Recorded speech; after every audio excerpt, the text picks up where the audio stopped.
ماتمی فرزند عطا فرما۔ میرا مالک خالق ان ایام کا صدقہ، ان مجلس کا صدقہ، بانیان مجلس بانیان عشق کے رزق وقت مال میں اضافہ فرما۔ آخری دعا بہت بڑی دعا، ہر بندہ واجب سمجھ کے آمین کہے۔ میرا مالک خالق اس نازک دور میں ہمارے حقیقی وارث کا جلد از جلد ظہور فرما۔ دعاؤں کی قبولیت کے لیے صلوات بآواز بلند تلاوت فرمائیں۔ کوشش کریں ایک دفعہ پھر بھی صلوات بآواز بلند تلاوت فرمائیں۔ اعوذ باللہ من الشیطان اللعین الرجیم، بسم اللہ الرحمن الرحیم۔ الحمدللہ الواحد الاحد الصمد الذی لم یلد ولم یولد ولم یکن لہ کفوا احد، والصلاۃ والسلام علی اول العدد والعبد المؤید المصطفى الامجد والمحمود الاحمد ابی القاسم محمد۔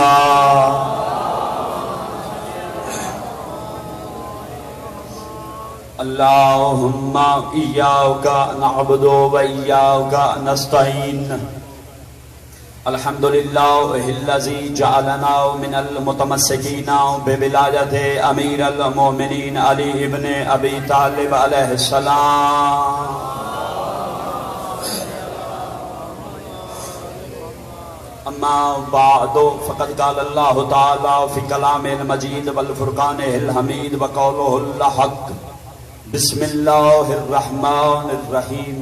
انا انزلناہ فی لیلۃ القدر صلوات۔ بار دیگر بآواز بلند صلوات تلاوت فرمائیں۔ اجازت ہے نوکری شروع کی جائے؟ آپ میرے مزاج سے واقف ہے، میں نے کبھی ادھر ادھر کی بات نہیں کی، نہ کرنے کا عادی ہوں۔ یہاں جتنی دیر گفتگو ہو کوشش کرتا ہوں کوئی نہ کوئی میسج پیغام ضرور ہو۔ میں ممبر پہ کھڑے ہو کے عشرے میں کم از کم ایک دفعہ 5 دعائیں مانگتا ہوں۔ مانگتا میں اپنے لیے ہوں، میرا ایمان بھی ہے اور یہ عقیدہ بھی ہے، اور صرف میرا عقیدہ نہیں، ہر اس بندے کا عقیدہ ہوگا جس بندے کا ہاتھ اس دعا اور فکرے کی تائید میں اٹھے گا۔ میری پہلی دعا میرا رحمان اللہ، میرا رحیم اللہ، میرا مالک اللہ، میرا خالق اللہ، 14 کو خلق کر کے خود کو غرور سے دیکھنے والا اللہ۔ شاباش جیو بھائی، کیا بات ہے۔ میرا رحمان اللہ، میرا رحیم اللہ، 14 کو خلق کر کے خود کو غرور سے دیکھنے والا اللہ۔ میرے اللہ ایسی زندگی نہ دینا جس میں محبت علی نہ ہو۔ بھائی جو اس فکرے پہ نہیں شامل ہوا وہ آگے والے فکرے پہ ضرور شامل ہو۔ میرا مالک خالق ایسی زندگی نہ دینا جس میں محبت علی نہ ہو۔ میرا مالک ایسے ہاتھ نہ دینا جو ماتم حسین میں نہ اٹھے۔ میرا مالک ایسا گھر نہ دینا جس کی چھت پہ علم عباس کا نہ ہو۔ میرا مالک ایسی زبان نہ دینا جو مجلس حسین میں نہ بولے۔ کیا بات ہے، سارے ہاتھوں حیدری۔ زبان نہ دینا، زبان وہی اچھی جو حسین کے ذکر میں بول لے۔ توجہ ہے، میں بغیر تمہید کے، بغیر وضاحت کے، بغیر تفصیل کے پہلا فکرہ فضائل کا پڑھنے لگا۔ آج کی مجلس کا عنوان ہے وہ بی بی جسے خدا نے قرآن میں لیلۃ القدر کے نام سے یاد کیا۔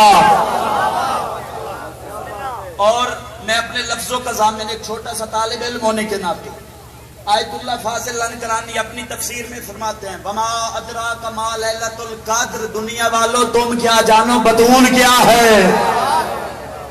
آج کی مجلس کا عنوان ہے جناب سیدہ۔ ہر بندے نے جناب سیدہ کے منبر سے مصائب سنا ہے۔ آج میرا دل ہے میں جناب سیدہ کا فضائل پڑھوں، اور صرف میرا دل نہیں کہ میں فضائل پڑھوں، میرا دل ہے میں ان دیواروں پہ نقش کر کے جاؤں۔ اپنی ذاکری پہ ناز نہیں، ان کی عطا پہ ناز ہے۔ آج کی مجلس کا عنوان ہے جناب سیدہ۔ آج کی مجلس کا عنوان ہے بطول. بطول کہتے کسے ہیں؟ بطول کی شان کیا ہے؟ بطول کی تعریف کیا ہے؟ جو کعبہ سے زیادہ پاک ہو اسے شریعت میں بطول کہتے ہیں.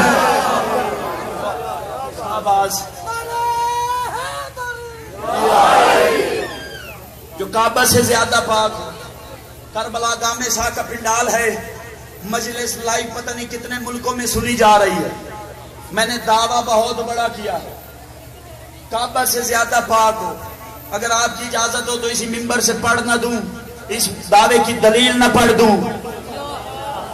ہو سکتا ہے باہر کوئی بندہ ہو, آپ تو خوش ہوئے, آپ نے نعرہ لگایا ہے.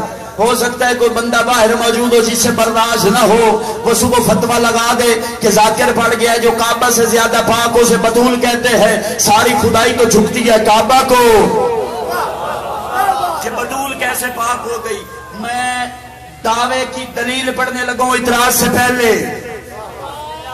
ضروری نہیں پہلے اعتراض ہو تو بعد میں دلیل پڑھی جائے. میں دلیل پڑھ کے اس کا منہ ہی بند کرنا چاہتا ہوں. نہ میں نے کبھی آپ کو انتظار کروایا ہے, نہ میں نے کبھی اپنا گلہ بچایا ہے. آپ سے اتنی گزارش ہے جو لفظوں پہ بول سکتے ہیں وہ میرے ساتھ سفر کریں. جو بندے بات سن کے, وزن والی بات سن کے بولنا جاتے ہیں وہ سار اٹھائیں. اپنا بات, عقیدہ, مذہب سچ ثابت کرنے کے لیے جو سب سے پہلا اصول ہے وہ ہے اللہ کا قرآن. اللہ کے قرآن سے بات صاف عقیدہ بیان کرے. ہمارا عقیدہ یہ ہے, مولوی صاحب کہتے ہیں کہ قرآن ہی چوبی کھاؤ. اس کا مطلب ہے جو چیز قرآن سے ثابت ہو جائے وہ حق ہے. اور میرا دل ہے منبر سے کھڑے ہو کے جو میں نے دعویٰ کیا ہے میں اس کی دلیل قرآن سے نہ دوں. میں نے قرآن کے سامنے ہاتھ جوڑے, میں نے کہا گام شاہ میں کھڑے ہو کے میں نے دعویٰ بڑا کر دیا ہے. میں ہوں مشکل میں مومن کرتے ہیں سوال, میری مشکل کشائی فرما, کیونکہ تیرا قرآن دعویٰ ہے کہ ہر خوش کو تر کا ذکر تیرے اندر موجود ہے. قرآن کی آواز آئی, کیا پوچھنا چاہتا ہے؟ میں نے کہا مجھے پہلے تو بتا کہ کعبہ کتنا پاک ہے. قرآن کی سورۃ بقرہ کی آواز آئی, پریشان نہ ہو, میری آیت نمبر 125 پڑھ. محنت پہ بولتے ہیں بس ہار اٹھائیں. میں نے قرآن کھولا, سورہ بقرہ کھولی, آیت نمبر 125 کھولی. اللہ کہہ رہے وَأَوْحِدْنَا إِلَىٰ إِبْرَاهِيمَ وَإِسْمَاعِيلَ أَن طَهِّرَ بَيْتِي لِلطَّائِفِينَ. اللہ کہتا ہے وہ وقت یاد کرو جب ہم نے ابراہیم اور اسماعیل سے یہ وعدہ لیا تم ہمارے گھر کو پاک رکھو طواف کرنے والوں کے لیے. اس کا مطلب گھر اللہ کا تھا, اسے پاک رکھنا ڈیوٹی ابراہیم کی تھی. گھر اللہ کا تھا, اسے پاک رکھنا ذمہ داری ابراہیم کی تھی. اب اسی قرآن کے سامنے میں نے ہاتھ جوڑے, میں نے کہا مجھے پتہ چل گیا ہے کعبہ کتنا پاک ہے, اب مجھے پتا بطول کتنی پاک ہے. قرآن کا انداز ہی بدل گیا, خدا کے تیور ہی بدل گئے, توحید کا انداز ہی بدل گیا.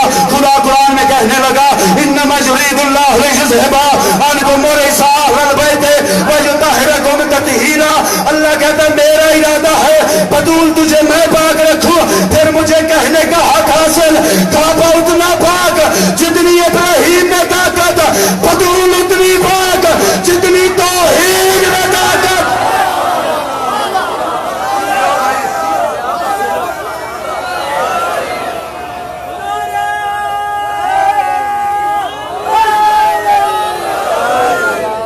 واہ واہ کیا بات ہے.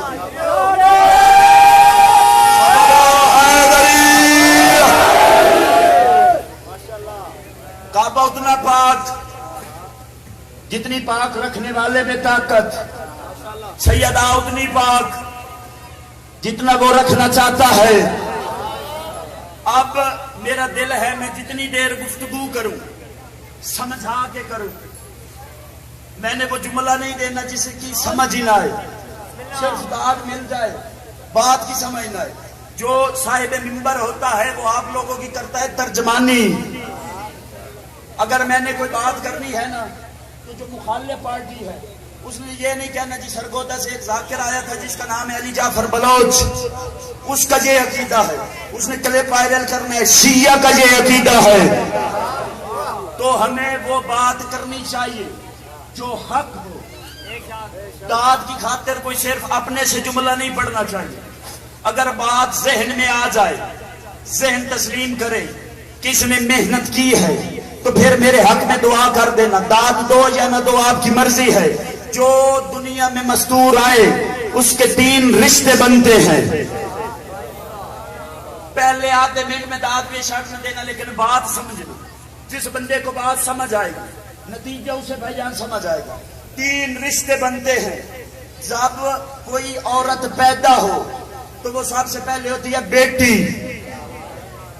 بیٹی ہو جائے جوان، والدین کر دیں اس کا نکاح، اب وہی بیٹی بن گئی زوجہ۔ پہلا رشتہ بیٹی، دوسرا رشتہ زوجہ۔ اس زوجہ کو جب مالک کے کائنات کریں اولاد عطا، اب وہی زوجہ کیا ہو گئی؟ ماں۔ پہلے بیٹی، پھر زوجہ، پھر ماں، پہلے بیٹی، آخری حلالی تک پوری توجہ رکھنا، پہلے بیٹی پھر زوجہ پھر ماں۔ اب اسلام کہتا ہے جب بیٹی ہو تو باپ کے لیے رحمت۔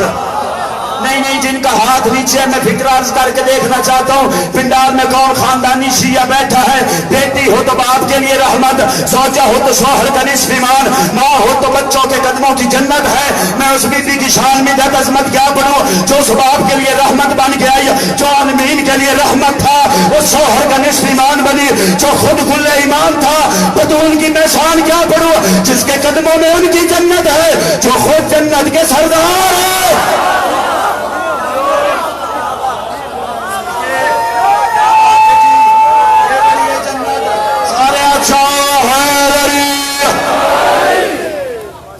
کیا بات ہے جو اس باپ کے لیے رحمت بن کے آئی، جو عالمین کے لیے رحمت۔ اب میرا دل ہے جناب سیدہ کی شان قرآن سے ہو گئی ثابت۔ قرآن کے بعد مذہب مکتب اہل بیت میں، مذہب تشیع میں جو سب سے اہم چیز ہے قرآن کے بعد وہ ہے حدیث۔ اور میرا دل ہے آگے والی شان جناب سیدہ کی میں پڑھوں حدیث سے، اور اس حدیث سے، جس حدیث سے بڑی اہل بیت کے مذہب میں کوئی حدیث ہے کوئی نہیں، جس کا نام ہے حدیث قصہ۔ میں نے وہ کتاب میں سے نہیں پڑھنا جو صرف علی جعفر بلوچ کی گاڑی میں موجود ہو، میں نے اس کتاب میں سے پڑھنا ہے۔ جس بندے کا دل کرے، جہاں پہ دل کرے، اس کو وہ مل جائے، تب پڑھنے کا مزہ ہے۔ میں نے حدیث قصہ کھولی، جواد بھائی پوری توجہ، وہ زم بھائی دعا فرمائیے گا۔ حدیث قصہ کھولی، مجھے پہلے صفحے پہ کوئی چیز نظر آئی، میں نے بڑا حیران ہو کے پڑھا۔ ترجمہ پڑھ رہا ہوں، حدیث قصہ کا میرے لفظ نہیں ہے، محمد مصطفیٰ حدیث قصہ کہہ رہی ہے۔ محمد مصطفیٰ نے چلنا شروع کیا، چلتے چلتے بطول کے دروازے پہ آئے۔ جو لفظوں سے بولنا جانتے ہیں وہ سار اٹھائے۔ بطول کے دروازے پہ آئے، باہر سے کہا بطول مجھے اجازت ہے میں اندر آ جاؤں۔ بابا جان آئے، آپ کا اپنا گھر ہے۔ محمد مصطفیٰ داخل ہوئے، نقشہ ذہن میں رہے۔ محمد بطول سے فرما رہے بیٹا جی بابا جان، آج میں اپنے بدن میں ضعف محسوس کر رہا ہوں، کمزوری محسوس کر رہا ہوں۔ بابا جان حکم، پوری توجہ، بابا جان حکم، میرے لیے کیا حکم ہے؟ محمد مصطفیٰ فرماتے ہیں میری پیاری بیٹی میں اپنے بدن میں ضعف محسوس کر رہا ہوں، مجھے اپنی چادر دے دے۔ پوری توجہ، اور پورا پنڈال اٹھ کے محمد مصطفیٰ کی بارگاہ میں التجا کریں، میرا مالک یہ کیا ہوا؟ جب بندہ کوئی طبیعت خراب ہو، کسی کی ضعف محسوس کر رہا ہو، بدن میں کمزوری محسوس کر رہا ہو، تو وہ پہلے ڈاکٹر کے پاس جاتا ہے، حکیم کے پاس جاتا ہے، طبیب کے پاس جاتا ہے۔ آپ اپنے بدن میں ضعف محسوس کر رہے ہیں، کسی ڈاکٹر کے پاس جائیں، کسی طبیب کے پاس جائیں، کسی حکیم کے پاس جائیں۔ آپ نے قانون فطرت ہی بدل دیا ہے۔ آپ چلتے چلتے بطول کی حویلی میں آ گئے اور کہہ رہے مجھے اپنی چادر دو۔ عجب نہیں کہ محمد مصطفیٰ کی آواز ہے خاموش، جو میں جانتا ہوں وہ تو جانتا نہیں، مولا جو آپ جانتے ہیں وہ بتائیں تو صحیح۔ عجب نہیں کہ محمد فرمائے یہ بات آج کے لیے نہیں ہے، میں 14ویں صدی کے اس مسلمان کو بتا رہا ہوں جو فتوے لگائے گا بطول کے دروازے سے مانگنا بدعت ہے، میں چادر مانگ کے اسے بتا رہا ہوں اس دروازے سے مانگنا بدعت نہیں، نبیوں کی سنت ہے۔ بات ہے